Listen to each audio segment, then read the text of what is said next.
Hey, this is Azball with the Gaming Arc, and we all know that For Honor has a lot of dirty and cheap moves. I'm going to share with you some of the moves I've seen other players do and even myself do to basically tip the odds in our favor. So the first move we're going to look at is this Peacekeeper here. When the Peacekeeper gets into revenge mode, they can do an infinite spam of the zone attack. And what they do is they get very high block damage. So if you actually block the gear, and then they go to a revenge build, so they build up the revenge attack, and the Peacekeeper already hits pretty hard to begin with. So they keep spamming this attack over and over on you again. And as you can see from a few of these clips here, it's very deadly. So just keep in mind, if you play a Peacekeeper, you could cheese people pretty hard with using the zone attack when you're in revenge mode, because you have infinite stamina too. And since the zone attack usually takes about like half stamina to use, well, now you can just spam it because you have infinite stamina, and it's really difficult to block. It does a lot of block damage, and there's instant recovery on it. So the only way you can beat it, even most cheesy abilities have a way to be countered, and the one way you can counter this ability is by parrying it, but it's very difficult. Another really dirty ability that I've just seen that other good Kensei players do is they do a guard break, and then into the guard break hit, they hit you right on the head with the push forward. Now if they hit you into a wall, they get a free unblockable, the upper unblockable attack, and you know that does a ton of damage. It can actually do almost half HP on certain characters depending on their build. So I'm showing you a match, just a few clips from a duel, where you basically get a free heavy. We all know that you get a heavy, but the Kensei get the unblockable heavy, and it just does a ton of damage. Most characters don't, like the Kensei, they don't get this super slow attack. Compare this to say the Lawbringer. They have the upper heavy attack, which can beam people on top of the head, but it's not an unblockable. So in some unblockables, like the long arm, don't connect when you actually hit them into the wall. So this Kensei ability is sort of unique in a way. The more important fact is that this just does off a wall shove. Not only are you dazed, but it's an automatic hit, hitting the top unblockable. The Berserker in most respects is just a mid-tier character, but he also has some very serious cheese moves. Two things Berserker has going for him, as you can see in this duel with a pretty good Berserker, is they have their feigns off their infinite chain. They can do the light heavy light chain or the heavy light heavy in any direction. And the Berserker, you can see him feigning his heavy to throw off my block game. And while this will reduce his stamina significantly, it baits out the parries and just jukes out the opponent really hard and puts him on the defensive, while the Berserker goes into this aggressive chains and starts connecting like a wild warg in Roid's Rage. The second cheesy thing Berserker have in their abilities is just a ton of damage when their opponent gets low on stamina. Berserkers can get that way by deflecting and automatic guard break, which by and large is really OP, because guard break leads to a heavy or a side heavy with the Berserkers, and the Berserkers can start off their infinite combo off the heavy that they get guaranteed.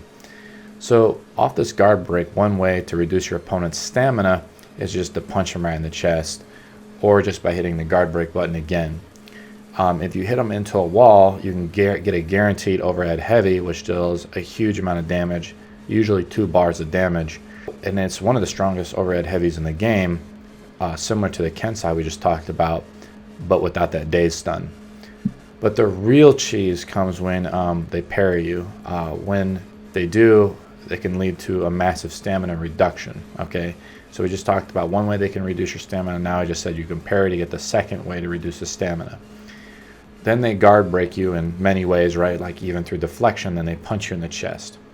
And if you're exhausted, this leads to an automatic knockdown. On this knockdown, they get a free right light into the double axe overhead attack for an insane 4 or more bars of HP.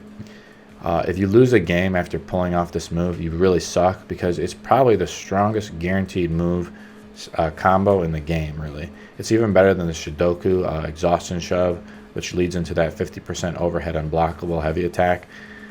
This is a really powerful attack, and you could argue this is what makes a Berserker really powerful, because if they fight anybody low on stamina, they're at a high risk to eat just 6 bars of HP, just from a shove. So you have to have your guard breaking game has to be on point against Berserker.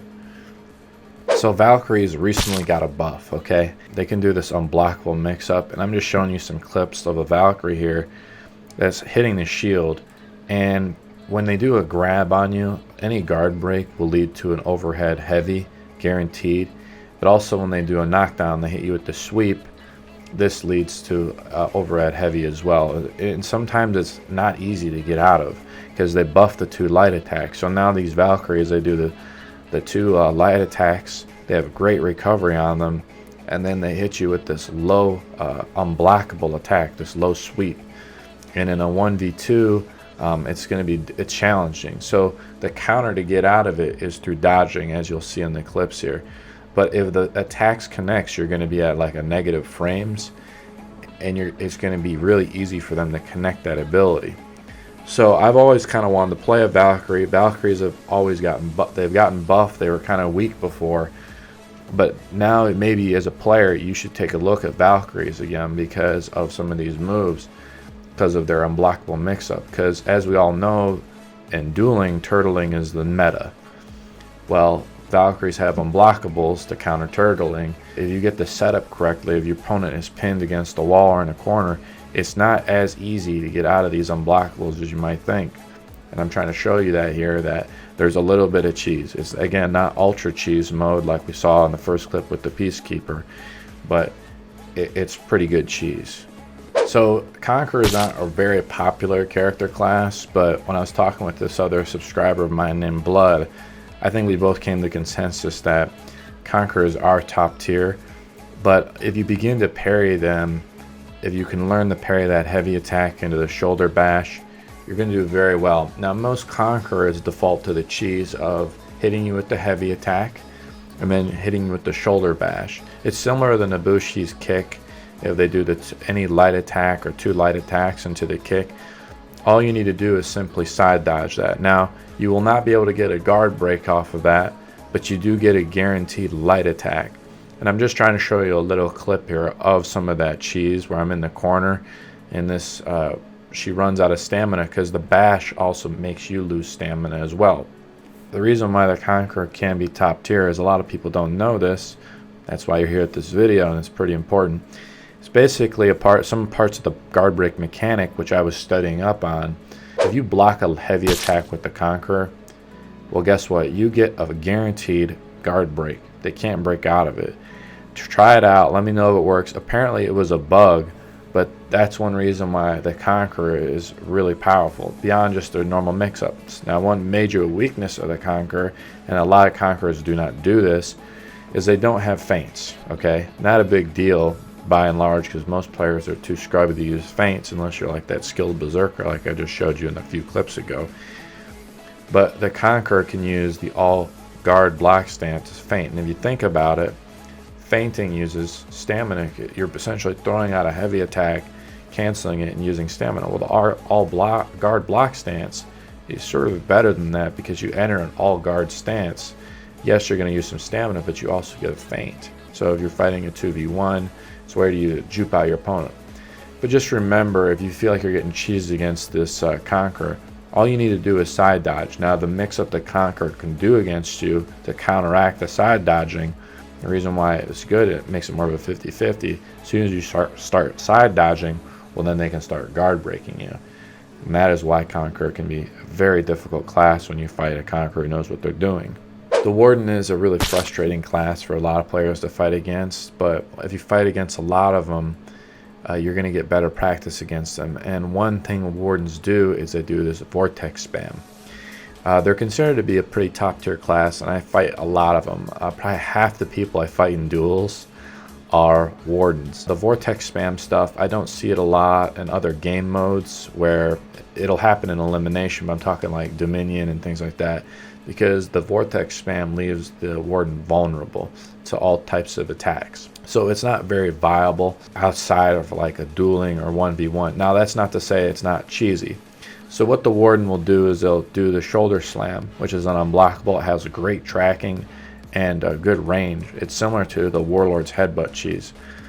The thing is they get 2 guaranteed light attacks off of that. So most Wardens, they do that. They hit you with the first attack, they get you with the guaranteed cheese, And also it reduces your stamina when they hit you with the shove. So the way most Wardens will do that is a lot of people are conditioned to sidestep out of that. So they want to sidestep left or right to break it. So the Wardens can then cancel that shove into a guard break, and they catch you with the dodge by doing this. So you can see in this clip here where I'm fighting a very high rank Warden, what I do is Wardens always will do the second shove. So I just throw out a quick light attack, and the light attack counters that grab. So remember, guard breaks are countered by any attack. Now sometimes when you're throwing out an attack, you'll get caught in the animation of the attack. There's a few frames, they call it the startup animation or the startup of the attack, where I think you can get guard broke. It's just different for different attacks, and nobody knows really why or how the guard break will connect, but because also, you know, the peer-to-peer stuff in the game.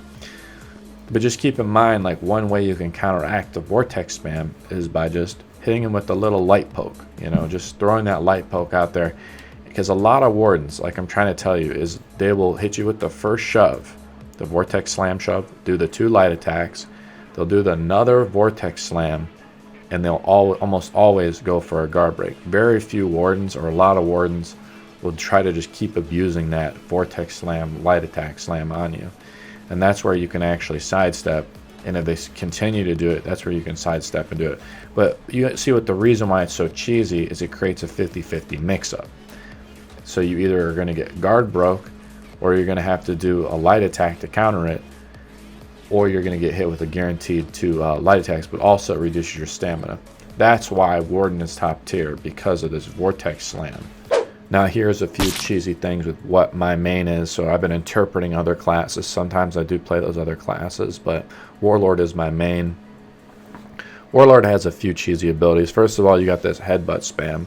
But the Headbutt Spam works really well when fighting higher geared characters, and you can just do it over and over when they're in revenge mode. So you're fighting like these 108 gear scored characters.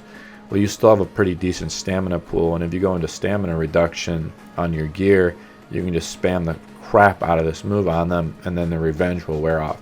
But typically in 2v1 situations where you're outnumbering someone 2v1 and they're inevitably going to get revenge on you, you just headbutt spam them, because the headbutt initially will block them out of a guard animation, so they will not be able to guard.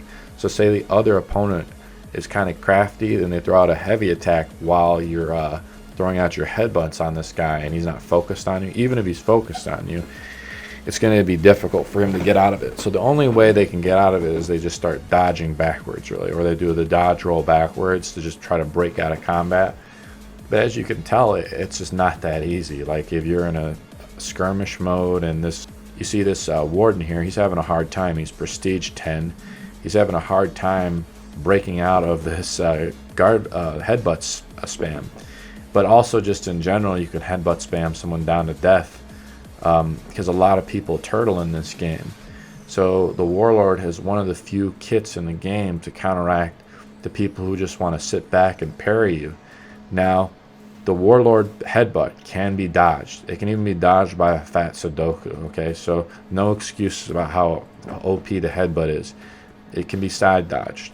But it's difficult, because what happens is there's good tracking to it. It requires good timing, but also the mix-up out of that, if you see your opponent dodging, well, guess what? You're throwing out guard breaks, you're throwing out the side light attacks. So it's difficult, and that's why a Warlord can be top tier, because they have this unblockable move which counteracts it. But their move list is very limited, and that's why probably a lot of people don't play Warlord to begin with. One of the last cheeseball moves that the Warlord has is when they enter revenge mode, like a lot of characters, even the Lawbringer, when the Lawbringer enters revenge mode, he can do a shove. So his unblockable shove will lead to a knockdown, while the Warlord has a better animation because of the headbutt. So the headbutt leads to an automatic knockdown, which leads to a guaranteed heavy attack. So what I do when I'm the Warlord, when someone gets hit with the headbutt, sometimes I might fall back far. So I'll do the lunging attack, the overhead heavy attack.